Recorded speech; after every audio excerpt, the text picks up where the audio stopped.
I am so glad you convinced me that the family car should be the Defender 110. It is so beautiful inside, it's so comfortable, and it just feels indestructible. Yes, it really is. I've been waiting a long time for the new model to come out. The Defender 110, I'm telling you, it's my favorite car of all times. It's my third one. You know, I have stories of going off-road. The guy managed the group. He was like, what are you doing in this beautiful car? I'm like, I'm going off-road. He's like, are you sure? Because you can use one of ours. And then they look like Mad Max cars. I'm like, no, we're going to do this. And he was shocked. Wow. Well, it's great because the Defender has been reimagined for 21st century adventure, and its unparalleled off-road ability as well as its robust interior are invaluable whether you're headed towards uncharted territory or just a weekend of exploration. The Defender 110 tackles challenging surroundings with absolute confidence. The SUV conveys strength outside and in, featuring peerless technology like an intuitive driver display and an award-winning infotainment system. That's my favorite part, to keep you connected no matter where the journey takes you. Adventure is unique to everyone, and so is the Defender. Choose from the two-door Defender 90, the four-door Defender 110, or the larger Defender 130 with the ability to seat up to 8 passengers. You'll find uncompromising performance in all three.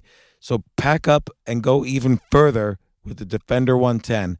Learn more at LandRoverUSA.com/Defender.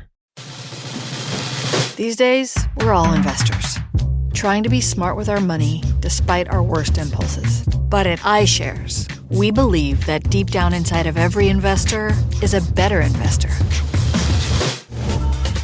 One that's just waiting to be let out. Explore iShares ETFs and insights and let your best investor out. Visit iShares.com for more information. This isn't your average business podcast, and he's not your average host. This is the James Altucher Show on the Stansberry Radio Network.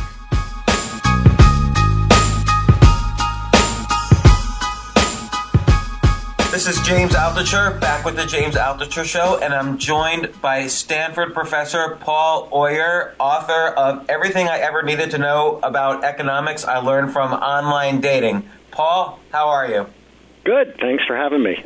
Now, Paul, are you done with online dating? Like you mentioned in the book that you kind of found, someone to quote unquote settle with. Are you back in the dating game, or are you done? I'm done. Well, I'm done for now, I hope. As long as she continues to put up with me, I'm done. That's good. So I'm really fascinated by this because I really resonated a lot with aspects of your book. Like when I was divorced, and probably I was a similar age to what you were when you were divorced, I had to go through the whole online dating thing. And I really approached it almost from a game theory perspective, where I wanted to kind of maximize my chances of quote-unquote winning. And I had to figure out, without the benefit of an economics PhD, I had to figure out what would increase my chances. And fortunately, it worked out. But I want to talk about your book and all the different ideas and discoveries you made along the way while you were online dating. But maybe first, how did you get into the online dating thing? Like, what happened? Well, I mean, I split up, and I was looking for my next relationship, and I didn't quite sit down and say, okay, let me think about the economics of it, but as I would naturally, as hopefully being a rational economic creature, I thought to myself, okay, well, where's the best way to find what I'm looking for? And for me, at my age, I was almost 50, and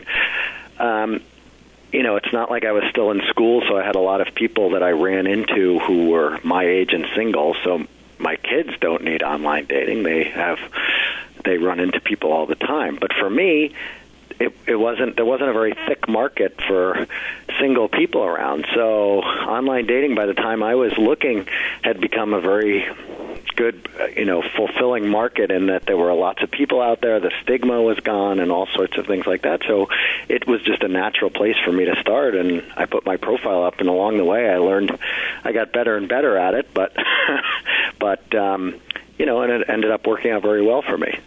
What does it mean better? Well, so for me it was better. The market was better than some of the alternatives because I don't really like things like I didn't want to go to singles bars and meet people that way. I wanted to sort of use my time efficiently. I was a parent. I had a very busy job. I had a lot of other things I wanted to do, but at the same time, finding my next relationship was an important thing as well. So I wanted to certainly make time for that, but in a manner that sort of befit where I was in my life at the time.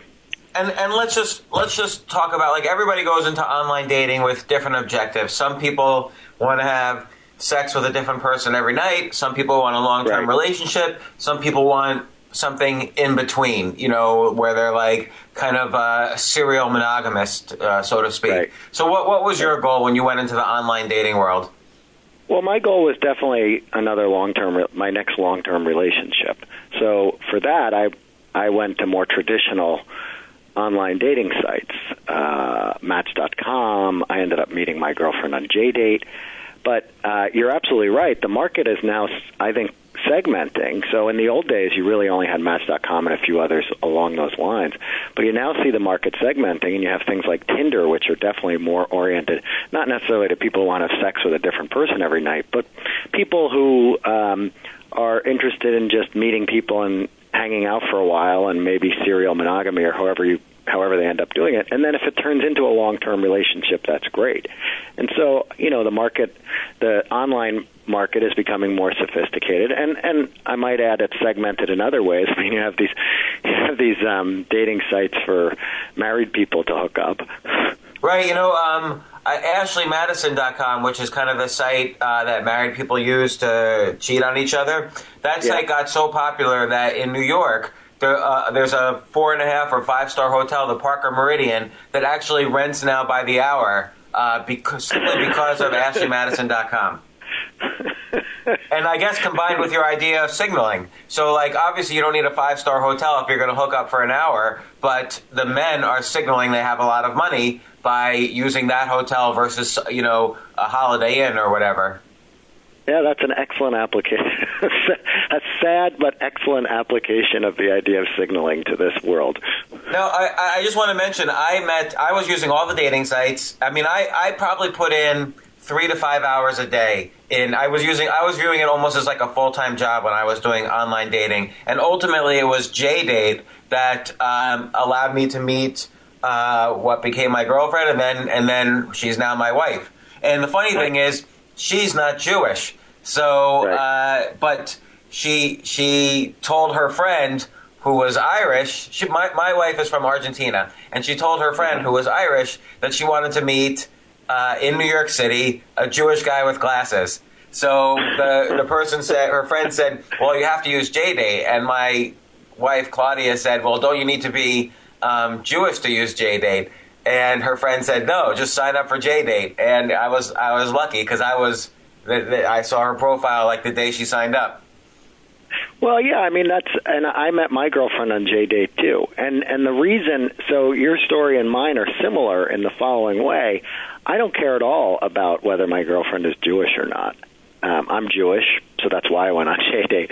But I am Jewish, but I could care less whether my girlfriend is Jewish. But it just is a very big, thick market for sort of college-educated, smart people. I mean, that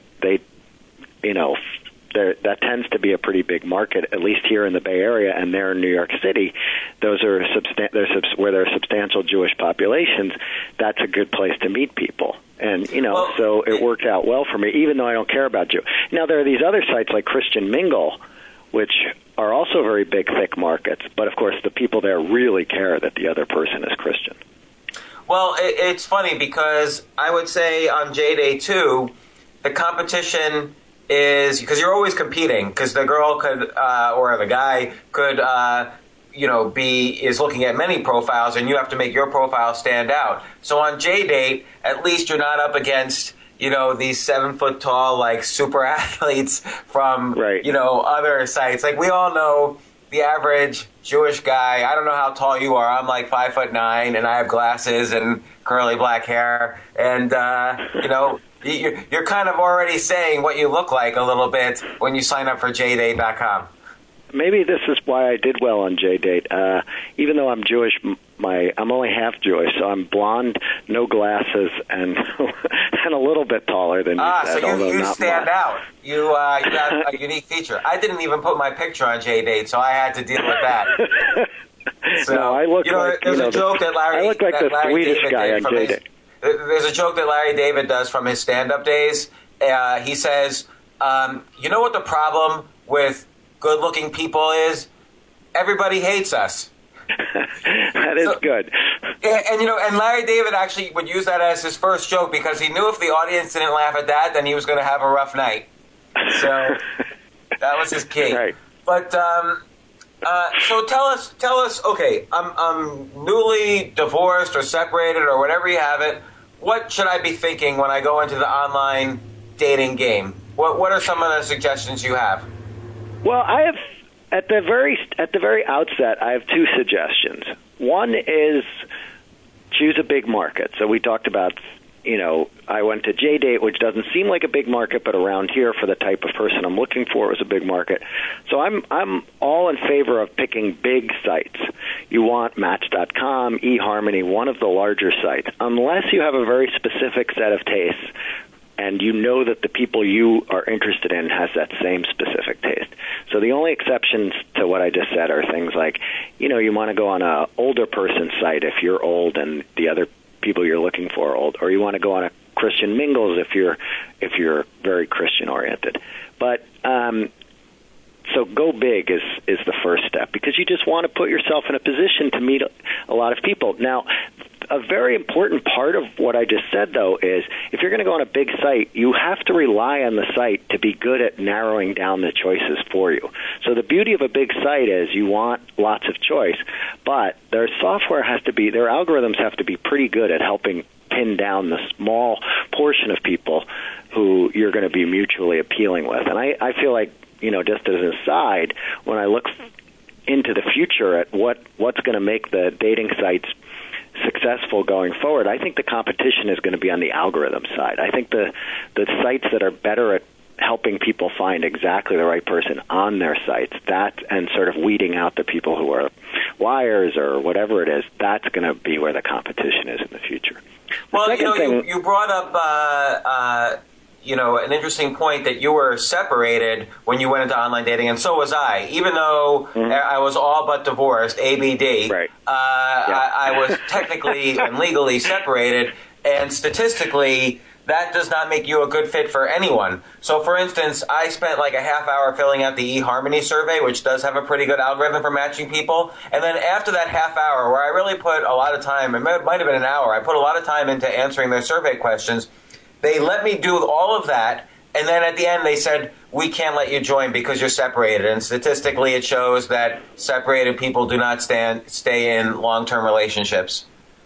And so I had literally the exact same experience, and I was very upset about it. I went on eHarmony because I had read in various books that their algorithm was supposed to be so good, so I picked them first, and I had exactly the same experience. After a half hour, I was told I was a certain personality test, and then told type, and then told I couldn't use their site. It was very frustrating. Yeah, I almost wanted to kind of go back in there and lie, but I also wanted to be honest because you bring up some things in your book. Well, let's talk a little bit more about your book first, and then I have some observations about it. So what other steps would you take? So you find a thick market. I think that's sort of obvious. Obviously, you want to find a dating site that has 1 million people for you to narrow down, as opposed to a site that has one person. Right, but you also want, there are sites, you want to stay away from the niche sites unless it's a real deal breaker type niche, like Christian Mingles or something like that. You don't want to go on, my favorite one to make fun of is glutenfreedate.com. It just doesn't seem like something you want to narrow your market down that much. Although you went on veggiedate.com, right? Like I think I read that in your book. Only to prove a point. I'm not even vegetarian. I just did it to look at the numbers and sort of prove a point for the discussion in the book. I didn't actually go on veggiedate.com. So the second piece of advice I have is you have to, when you set up your profile, you have to have somebody look it over with you. Somebody ideally who kind of knows you but doesn't knows you enough to help you, but not doesn't know you that well. And the reason for that is what you want to be looking for is what is it that you're saying by what you're not saying. And this is so the idea in economics of adverse selection or statistical discrimination, they're very important in terms of people know that you have hidden information about what type you are and so forth. And they're going to start inferring things by what you don't say, or based on what you say, they're going to infer other things. So we talked, the example we just gave, the best example from my own life is this idea, and yours too, is this business of being separated and the assumptions people make when you say you're separated. But, also other things, like if you say on your website, if you say on your thing and you kind of think it's cute or something that you're really into NASCAR, well, people make strong assumptions about a guy who's into NASCAR.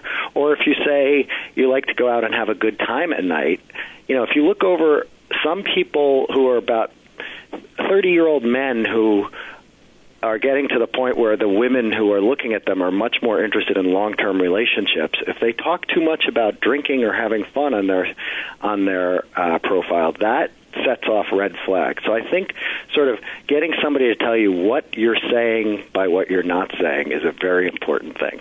So what should you say? There are certain things you should say because they are deal breakers, and you want, there are certain characteristics I had, and most people are in this position, where if the other person has a problem with it, then you want to get that out in the open right off the bat. So in my case, I mentioned on my profile quite prominently that I had teenage children, and that I spent a lot of time with them. Because if that was going to be a problem for someone, we shouldn't be wasting our time even having a drink or whatever. And by the same token, I have a big, badly behaved dog. And so if somebody found that very off-putting, I wanted them to know about it, because why waste our time? So those are some of the things you should say are the things that you really do want to screen on very carefully. The rest is just you need to put your best foot forward is what it comes down to. I mean, it's all marketing and advertising. It's at a certain level. It goes beyond economics. So again, though, like, how do I make my profile stand out? Like, I want people to like me. So I want beautiful women or smart women or whatever to like me. What should I say? That's a good question. You just got to sort of, again, so the first put thing your is best you foot be forward. honest, and here are the big obstacles: separated, right. Kids, dog. But Well, now I want to say honest, some but positive stuff. Not honest, but not too honest. So I think you have to sort of think about what's different about yourself and make that more prominent. I don't think I was that good at this part, figuring out how to make people attracted to me. I think I was better at the other part, which was if I saw somebody I was attracted to, how do I get that person to respond to my message? And that's where I think a little bit of economics, again, comes back into it. So this idea of signaling is helpful. When you think about when I send a message to a woman, how do I make her believe that that I've really thought this through, that she's not just one of 100 people who I've written to and said, hey babe, you're hot, let's get together or whatever. And so I think when crafting a message to somebody that you want to meet, you should think carefully about how can you get that person's attention, right? So just being smart about reading through their profile and thinking just for 1 minute about, hey, where's the connection point here, and how can I get that in a short but clearly tailored email that gets their attention, that can be very valuable. So, and what would you do? Well, just simple things like saying, bringing back Larry David, oh, I love Curb Your Enthusiasm too, and then sort of, rather than just saying something that generic, adding that just at least shows you've paid attention to their profile, but then add my favorite episode was the one with the Holocaust, with the survivor mix-up or whatever it is. Do you remember that episode? It was so funny. But anyway. Yeah. Yeah.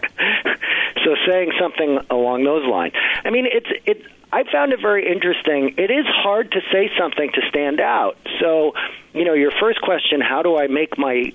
I found that very hard, and I think most people do too. And I think just sort of laying it out there in a way that you hopefully find something that catches the right person's attention is important.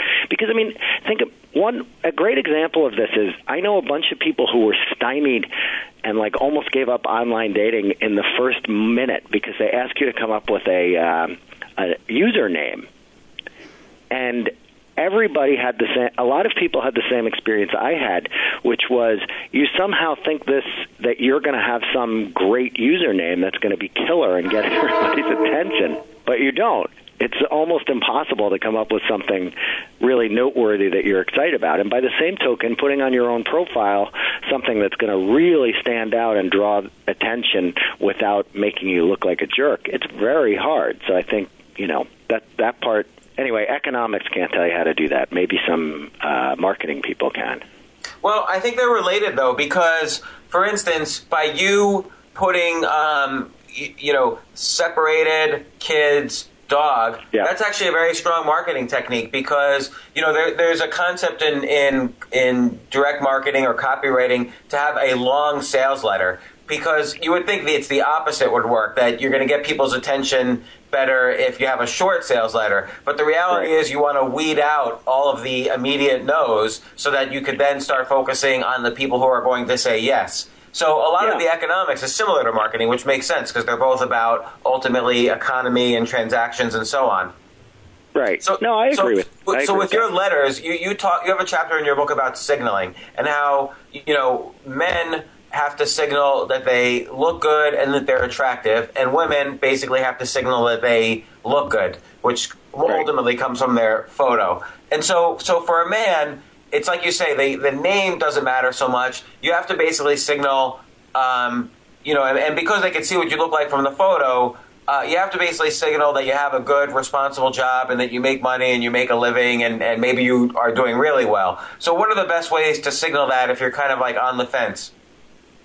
Yeah, well, this is the thing that's very hard. Unfortunately, the signaling that you have a lot of money is very difficult, at least until the first date. So I always joke on the first date you should, burn a big pile of cash because that shows you really have money. But even an economist realizes that's not actually a good suggestion. Yeah, because a woman might think you're bad with money if you just burn money. And that's even more anxiety producing than demonstrating that you have a lot of money. And what if she's an environmentalist, right? The carbon footprint of burning a big pile of money is very problematic. Right, no, exactly. The simple answer to this question is it's almost impossible to credibly signal that you have a lot of money before you meet the person. And so I've often said that the websites themselves could help you out here.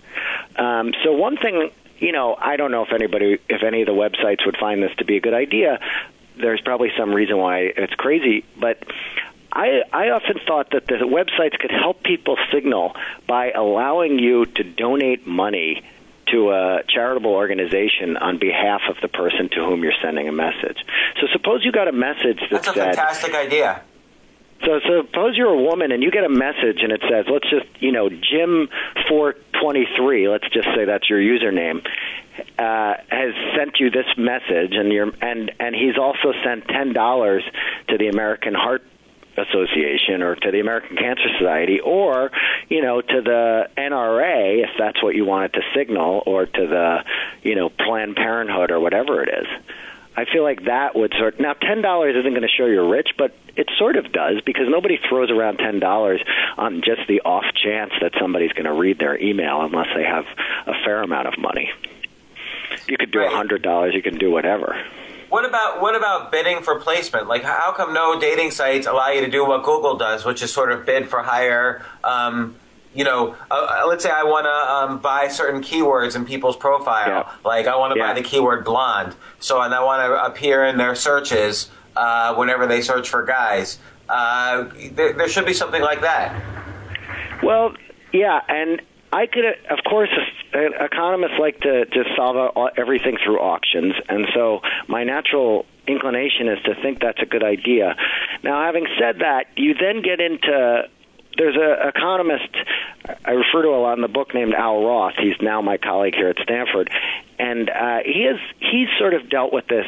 He's considered this, and as he points out, there are certain markets where using money is considered what he terms repugnant. So an example is kidney donations or moving up the queue in terms of getting an organ transplant or something like that. And this is a market where I think you might another place where there's a problem with this is, so for example, here at the Stanford Business School, we have a few electives that are just wildly oversubscribed, and every student wants to get into them. And a bunch of us have always said, well, why don't we just let people bid money on getting into these electives? And that's considered unfair or repugnant or whatever term you want to use. And I guess the same would happen in terms of bidding for love. It's just a place where when you start putting money in, it gets associated with prostitution or anything that's sufficiently non-romantic that I just don't think it would work. So again, what's another way to signal that you have money? Well, unless they're going to follow I'm saying have money not because everybody's greedy and stuff, but you suggest in your book this is something that people look for. They want to know, again, whether you have a stable job or that you're rich. Yeah, I mean, there's no question that women are attracted, on average, not all women by any means, but on average, women find men more attractive if they make more money. I mean, the evidence on that is overwhelming. So, yeah, I think it's very hard to signal unless. So another thing the websites could do for you here, by the way, is when you say, of course, anybody can check the box saying they make $100,000 or more or something like that. So the websites could help here if they started doing verification of people's information. So in China, there's the biggest website in China. In order to be on it, the biggest dating site in China, you have to verify some of your information, your height, your age, some of this other stuff through government documents. And I don't know if it's them or the site. There's a site in Korea, too. One of them tries to verify your income as well. So, if Match.com said, starting tomorrow, when you put instead of checking a box for income, you have to send us your W-2 or your 1040 from last year. That would make your claims about your income a lot more credible. I see. So again, you're suggesting like a dating site where it's not so blatant, like, oh, here's some money, but it's the dating site itself kind of you outsource your signaling to the dating site. Exactly. Often for signaling to work, we need a third party to come in and handle it for us. What if I wanted to signal by totally standing out my profile? So, for instance, what if I list all of the bad things about me? Like, I just completely go over the top. Like, I failed at 5 businesses. I'm divorced because I was a horrible husband. My eyesight is 23,000. I'm going to probably go blind. I like to just read all day and not really go out at all. Like, what if you do something that really stands out? Then the girl's either going to think, okay, this is really honest, so I kind of like this guy because he's a little bit funny. Or it's like you're saying, he's so confident in himself that there must be some hidden information that's just amazing, else he wouldn't say this stuff. And I think there is some evidence that if people write a completely obscenely bad profile, they do get more messages than people who write an average profile. That could be. I didn't try that strategy because I don't think I would have been attracted to the people who are attracted to that. But having said that, it's an interest. Standing out is, you're right. I mean, that does help you stand out. There is the famous case of the woman who wrote this profile. I can't remember her name. And she wrote an OkCupid profile in which she just was a horrible person. She sort of made herself out to be shallow and racist and all that. But she put up pictures of herself where she was incredibly hot. And it was maybe surprising, maybe not surprising. She got tons of people who wanted to go out with her despite what she had to say. That's funny. So, but I think though with honestly, just with women, it's a little easier. They're going to get more messages than men are going to get in general. I mean, I don't know what studies have been done on this, but probably the average woman gets more messages than the average man. Oh, that's without a doubt. I mean, women are less likely to be the instigator in online relationships. That's for sure. The data are very clear on that as well. Yeah. So, all right. Well, so what else? So we want to be in a thick market. We want to narrow down our choices. We want to signal that we're both good looking and have either a stable job or have some money. What else should we consider here? Well, then you need to start thinking about the fact that the profiles you're picking from and reading are not entirely accurate. So you need to accept that and deal with it because it's just again, that's another empirical fact that's well known, that people are shading the truth. And so you need to be somewhat skeptical and be, which really doesn't matter too much until other than to say on your first date, you need to accept that you might get a negative surprise and want to call it off quickly. And then I think the final piece of advice I always give is, once you've been dating somebody for a while, and you need to think about the fact that, you need to go into the whole process realizing that you're being naive if you sort of think the one is out there. So the perfect person for you doesn't exist, and despite what we've seen in Hollywood movies and the like. And so from the outset, you need to start thinking about, what does good enough mean to me? And that'll change as you go through the process, of course. But at some point, you need to say, you know what, this person, if I kept searching for the rest of my life, I could probably find somebody who's better for me and who I'm a better fit with. But this person, given the constraints I have and so forth, is good enough. That's very unromantic, but it's the way the world works. Right, and so how do you make that determination? I mean, do you kind of... That's a good question, and it differs from person to person. So when you're younger, you should be more picky. So you should be more reluctant to settle. That doesn't mean you shouldn't have a long-term relationship when you're young. It just means your standards for how good a fit the other person is should be very high when you're young. And the reason for that is you're going to spend more time with that person because you're hopefully, if it works out, going to be with them for 50 years instead of 20 years or whatever for somebody my age. That's number one. And number two is when you're young, you sort of still don't know fully your own preferences. So a little experimentation is useful for thinking about, not just because you might find somebody better, but because you might find there's certain things about people that you didn't even realize appeal to you, and you need a little more time to figure that out. So being pickier, you should get less, as you get older, you should get less picky is basically the takeaway there. The other thing is some people, so you said, how would you know when you've reached that point? People differ for when they should reach that point. So when you think about it to be overly rational economics type, I would just say, you're trying to maximize your utility, if you will, in terms of the life partner you're picking. And for some people, they're just more easily driven crazy by little problems, and so they have to be pickier because otherwise they're never going to be happy, and being lonely is better than being driven crazy by somebody who's not exactly perfect for them. Other people are a little less discriminating, if you will, and so those people should be more willing to settle down. And then the other thing to keep in mind is some people just really like the process of looking for a lifetime partner, and those people can keep looking. They should hold a high standard because the process itself is fun. For me, that wasn't true at all. I didn't like first dates. I didn't like early parts of relationships. I like, having somebody I feel comfortable with on a regular basis.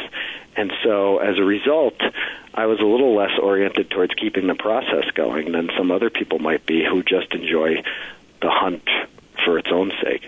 I like what you say about cheap talk. So in other words, words themselves lose a little bit of value in online dating. So if I say 6 feet, it turns out a higher than average number of people say that they're 6 feet tall in online dating than reality. So not that many people are 6 feet tall, but if someone's like 5'10" or 5'11", they might say that they're 6 feet tall. So words lose their value, and that loses value for everybody, because if I'm going to be honest and say I'm 5'9", someone might say, oh, he's probably really just like 5'6" or something. So it kind of ruins it for everyone. So you have to lie in order to just keep up with the Joneses. Yeah, I mean, I think that's the right way to think about it.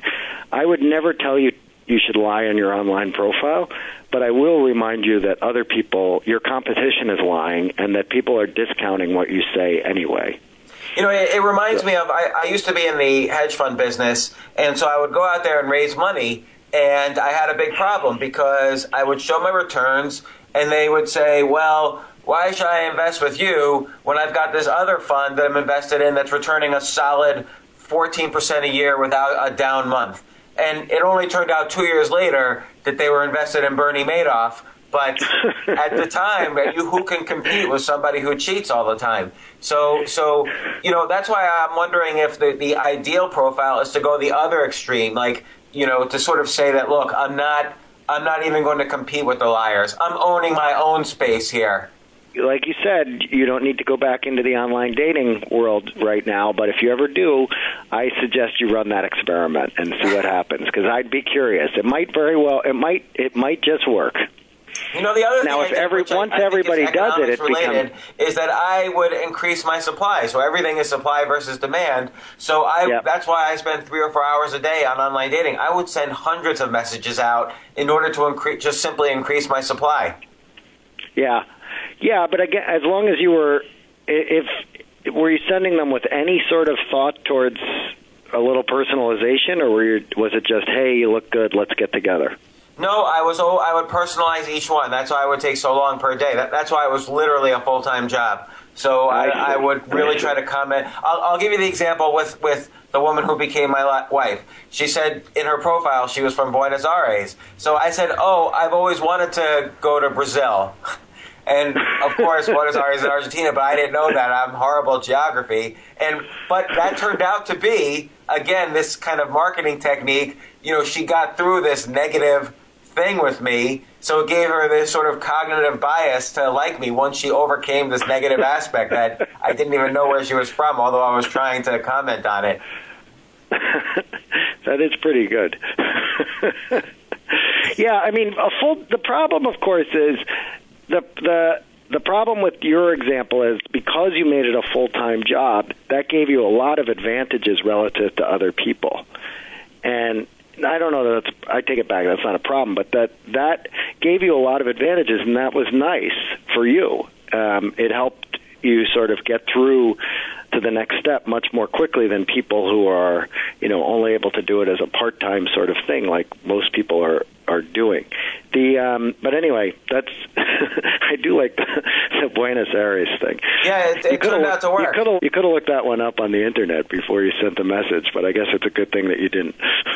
Yeah, but if I'm sending hundreds of messages, I can't. Like, I'll tell you, one time I met somebody through JDate, and it turned out she was interested in Kabbalah. So I didn't know anything about this Kabbalah stuff. So I went to the bookstore. I got 3 books by Yehuda Berg, and I literally read them that afternoon in order to prepare for the date. And so all I had to know was what were like the key words mentioned that were specific to the vocabulary of these books. And then it seemed like within a 10-minute conversation that I was like an expert on this thing. Now, of course, that was being kind of intellectually dishonest, but I kind of wanted to get through. I wanted to appear attractive first. I didn't have enough confidence in myself.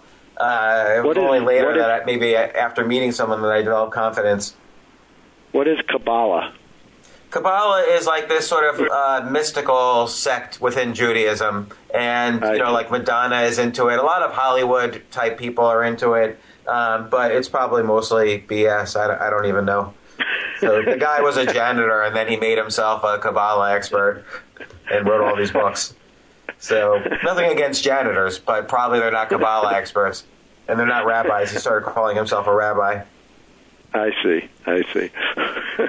What about this idea for? So I want to tell you, like, I've been an expert on dating services for years. So I knew the guy who started Match.com. I tried to actually buy a very popular dating service back in 1999 called Matchmaker.com, and in 2009 I started a dating service called 140love.com, and it was a dating site built on top of Twitter. So this way somebody wouldn't have to write their profile. You could see their Twitter feed. And obviously the problem there was, which you bring up early on, is that people sort of want anonymity on a dating site. They don't want to reveal who they are so fast. So that site failed completely. But like, what would you suggest to somebody who's starting a dating site right now?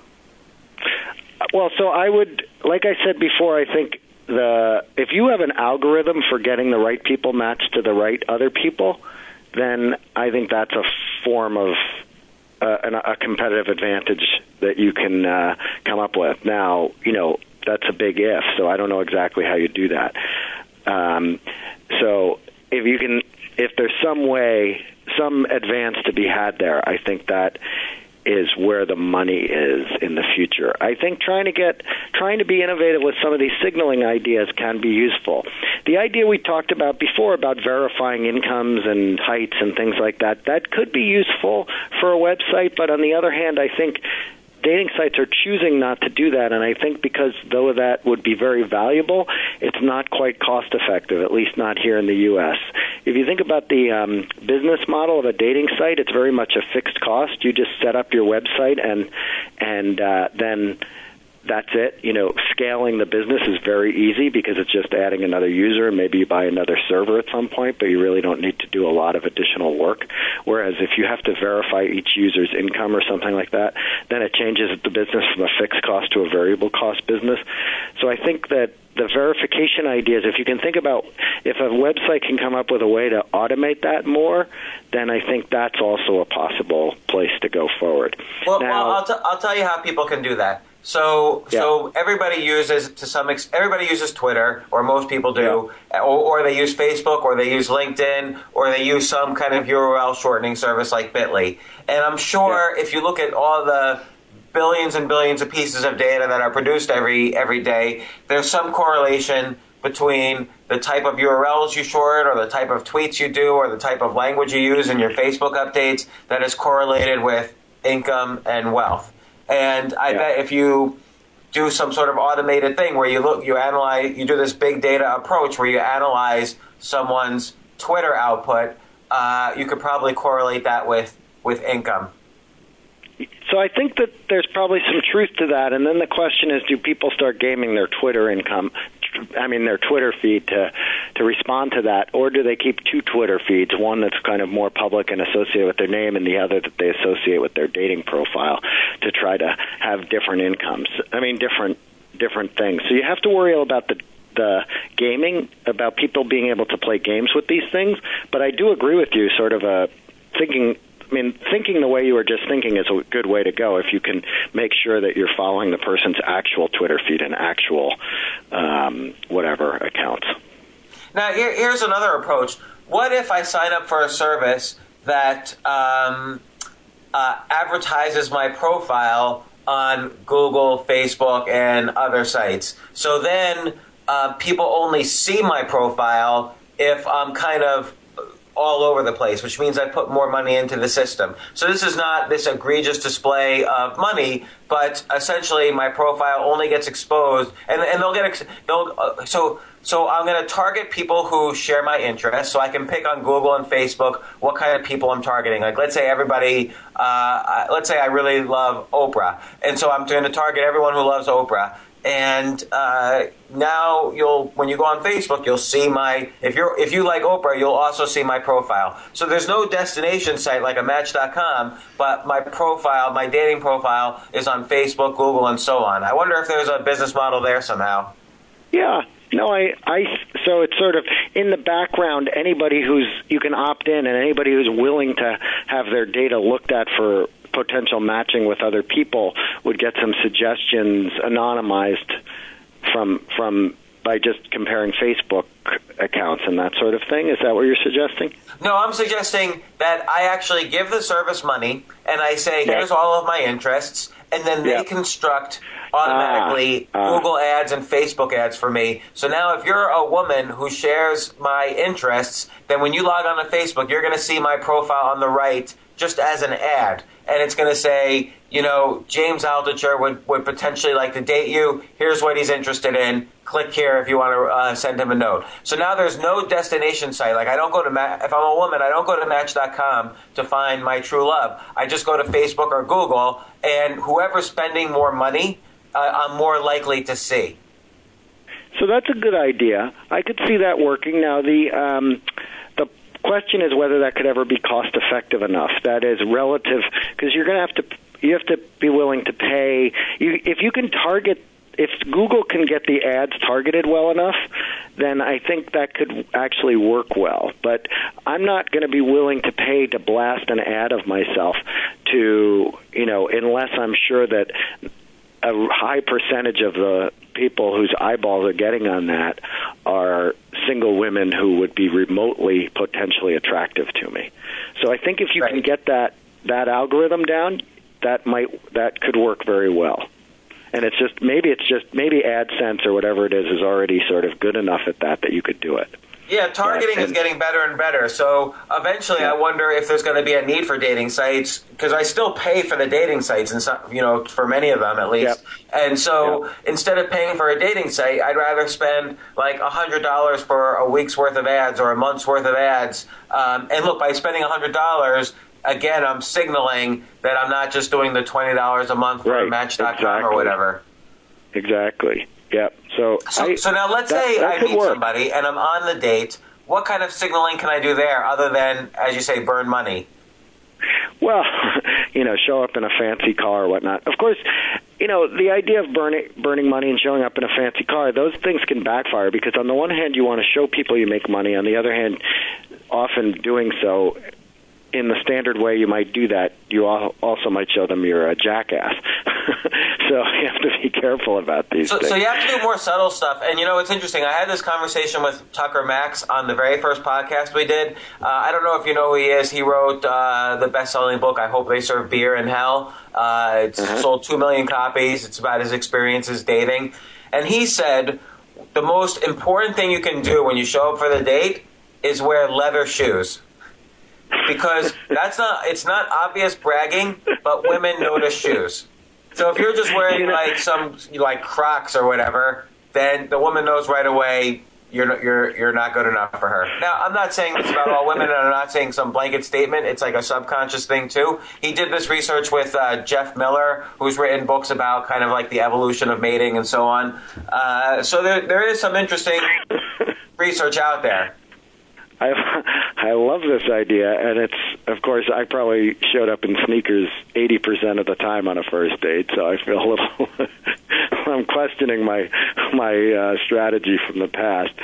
Well, again, that might be the adverse selection. You're kind of getting rid of all the objections first, which is an important copywriting technique. But I think that's not a terrible idea.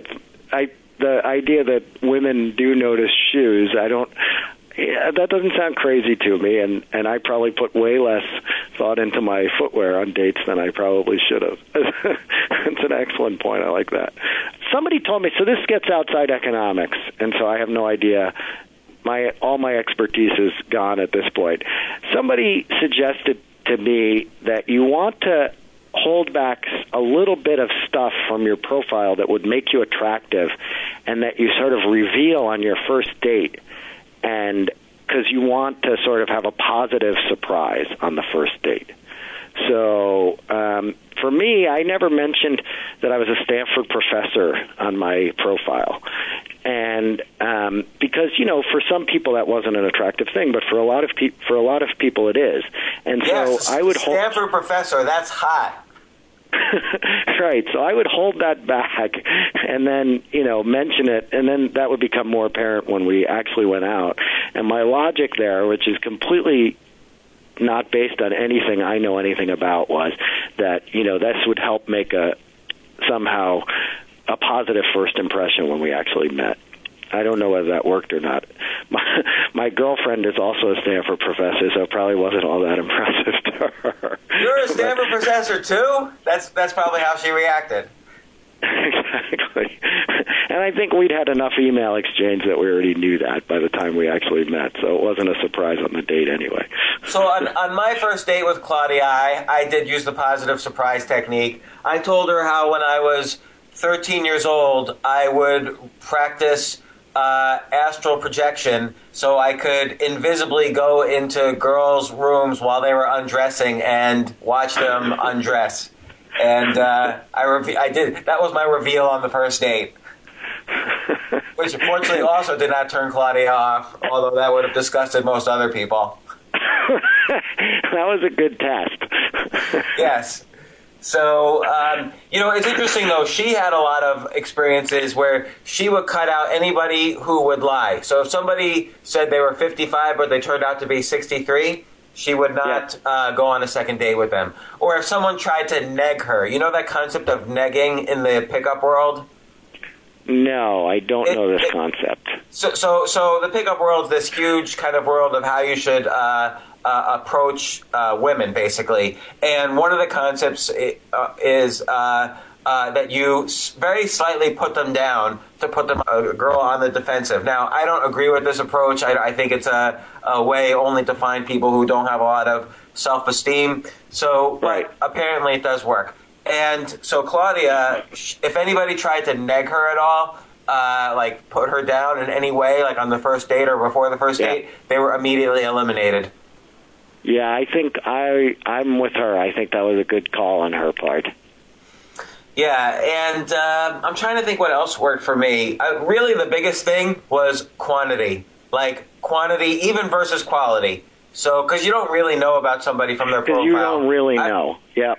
Yeah, I think there's something to that. And again, I think if the software can figure out how to make it so that the quality, so that you will have a better sense before you meet, then I think that you can get around that. In the future, people won't have to focus as much on quantity as you had to. But right. Although now, I think I was in favor of no algorithm because I knew that I was able to. I mean, I was unemployed at the time, so I knew I was able to get more quantity than my competition. So that would basically increase my value. I mean, for me, and correct me if I'm wrong, like the core of economics is supply and demand. So all of these things you're saying are ways to manipulate supply and demand without putting in the time. So signaling allows you to whittle down the time you put in because you're signaling that you're you're a person who's in limited supply. So you create urgency on their side, whereas I didn't necessarily create urgency on their side, but I increased my supply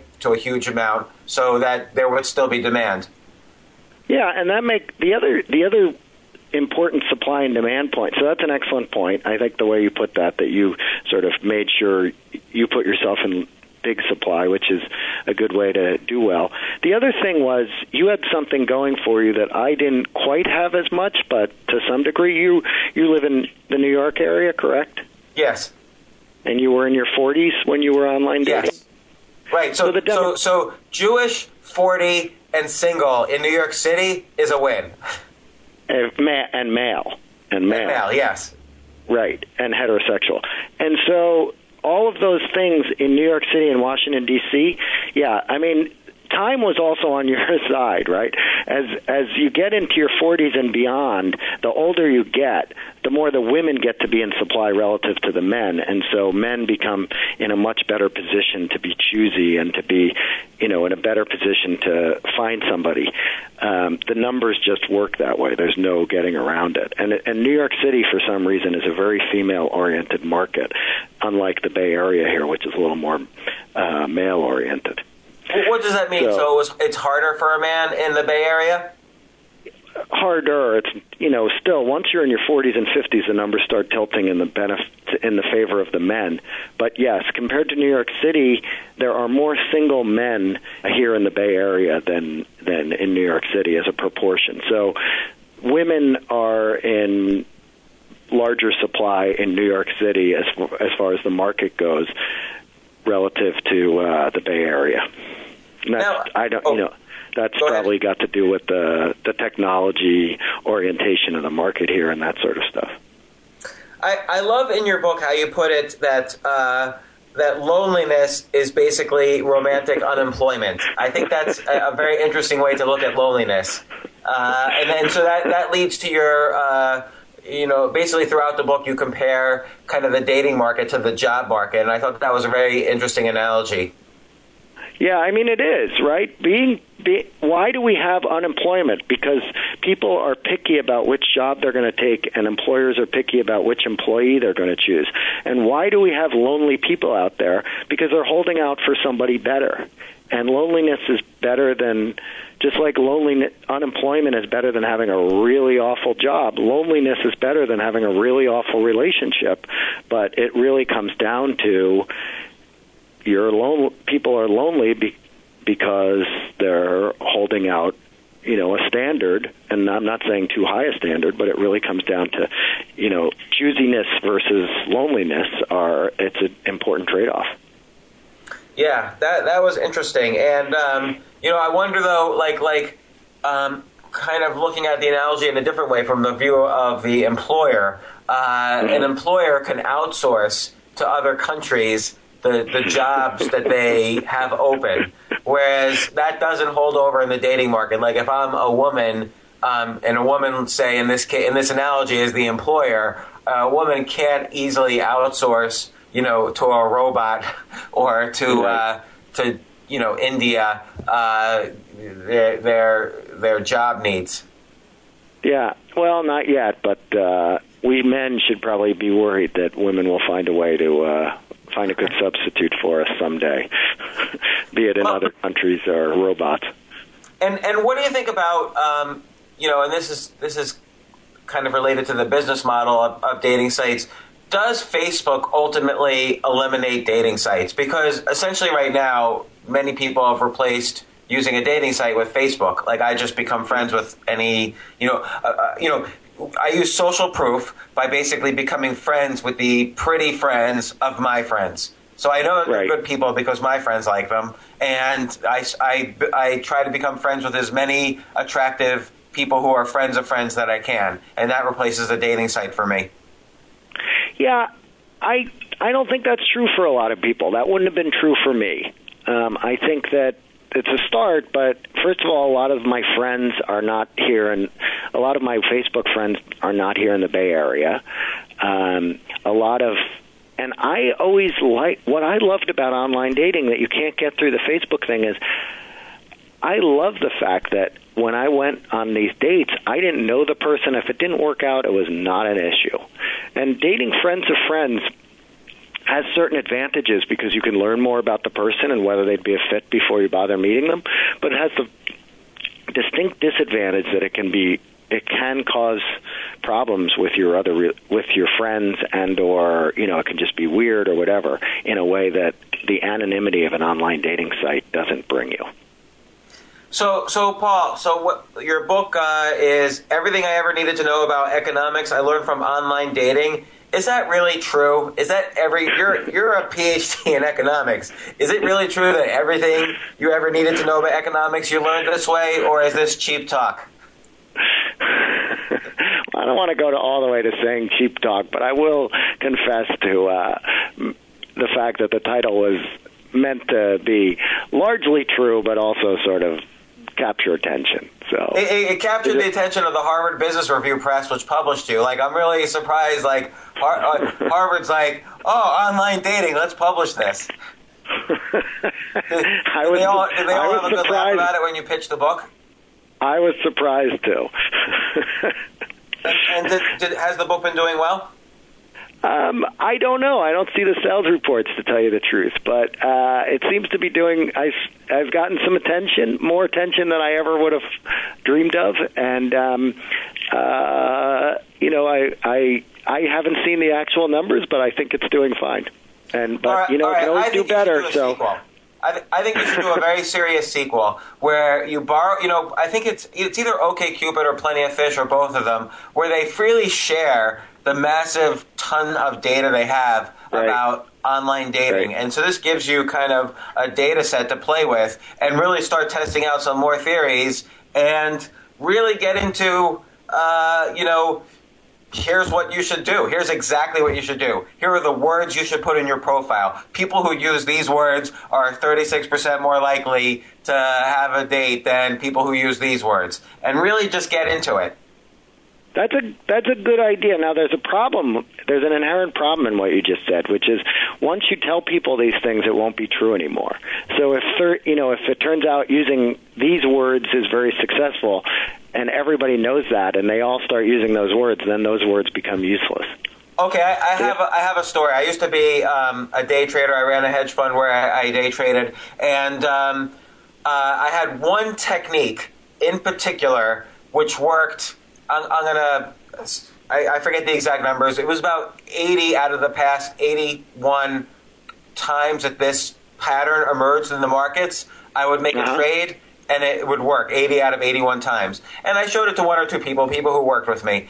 And then I wrote about it on a popular website, thestreet.com, which is Jim Cramer's website. I wrote about this technique, and the technique was very simple. If the NASDAQ opened up higher between 0.4 and 0.6% from the night before, then if you short and cover within the first half hour, you 80 out of 81, the prior 81 times, you made money. And so the article, I called it, "This is my ATM machine," was this technique. Right. And right after I wrote that article, within minutes, somebody called me, one of my friends who knew the technique called me and said, "I can't believe you just wrote that."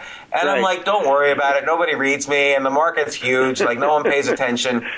I will tell you the technique never worked again. There you go. The market. But on the other hand, the dating world is so huge and so few people actually read books. I bet you that won't occur if you wrote the sequel to this with very specific techniques. Or at least it'll give you enough cover that the book will sell well for the first year. Maybe. All right. I will, if... That's your task, Paul. You'll come back here in a year, we'll have you on again, and then when the techniques stop to work, you can write the sequel. If the people who run OkCupid or Plenty of Fish are listening and want to send me the data, I'm on board for the sequel. No, Paul, you gotta cut them in. You gotta approach them. They have the data. Okay. They're not gonna give it to you. You approach them and say, "Look, I'm picking one dating site." So you make it like a sense of urgency. I'm picking one dating site. It's between you and 5 others. Are you gonna share your data, or am I gonna feature one of these other dating sites? And my book is guaranteed to be a bestseller. So one of the dating sites will give you their data. Yeah, that's not a bad idea. I'm just full of ideas today. This is good. I like it. So Paul, thanks for coming on the show. It's Paul Oyer. Everything I ever needed to know about economics, I learned from online dating. I had a really fun time reading the book and talking to you, Paul. And if I ever go online dating again, which I pray to God I never do because it was the worst experience in my life, I will certainly use these ideas. Well, I'm glad it worked out for you, and thanks so much for having me. This has been fun. Thanks, Paul. Talk to you soon. For more from James, check out the James Altucher Show on the Stansberry Radio Network at stansberryradio.com and get yourself on the free insiders list today.